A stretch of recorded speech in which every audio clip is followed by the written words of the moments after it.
Are you in parenting burnout? Unfortunately, for a lot of people, the answer could be yes. The pandemic has pushed many of us into parenting burnout. Unfortunately, we're not talking about it a lot, and so a lot of people don't know if they are in parenting burnout or if they're heading towards parenting burnout. Now, how do you know that you're in parenting burnout? If everything that's happening around you with respect to your child makes you feel, oh no, not again, then you could be in parenting burnout. So you look at a tantrum evolving and you think, no, not again, not another tantrum, I'm going to scream. You look at your child creating a mess and you're like, no, not another mess. I just can't clean this up. Then you could be heading into parenting burnout. So, parenting burnout is a state of physical, mental, and emotional exhaustion, and many of us may be in that state. Now, unfortunately, there is no way to give up on parenting. Our children really need us as they cope with the challenges of the pandemic. So, this is what you can do to come out of burnout or to prevent burnout if it's about to happen. So, I have this simple ABC formula that I'm sharing with you. A is for anger. If you're constantly getting angry, recognize that anger is a sign of anxiety. You are worried about something and that is what is causing your anger. So it could be anything. So if you're constantly getting angry, let go of the trigger. So the tantrum that's causing your anger is only the trigger. Look beyond that. What are you really worried about? Are you worried that your child is not learning enough? Do something about it. Are you worried that your child is not eating enough? Do something about it. Reach out for expert help and take action to reduce anxiety and stop getting angry. B is for being. So in parenting, being is as important or sometimes even more important than doing.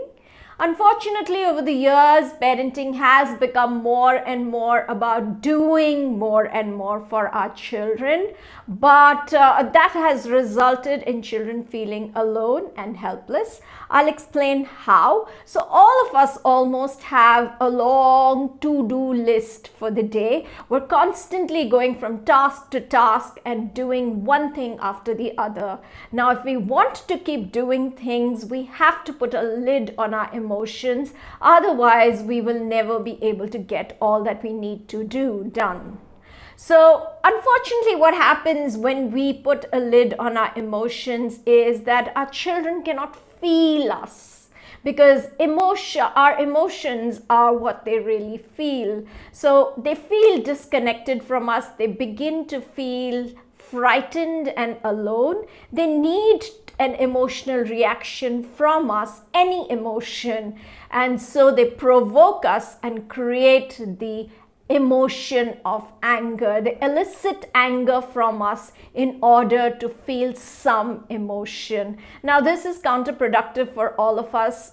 Anger does not work, and so it's important not to get angry with our child's misbehavior. It's important to recognize that children are misbehaving because we are doing more than being with them. Let go. The house does not have to be so clean all the time. Sit down and just be with your child. Remember, you're not a human doing, you're a human being. C is for compassion. So all of us are in the middle of competition. We're constantly comparing our children with others and saying, oh my God, he's doing it. Why can't she? Oh my God, she does it. Why can't he? And so on and so forth.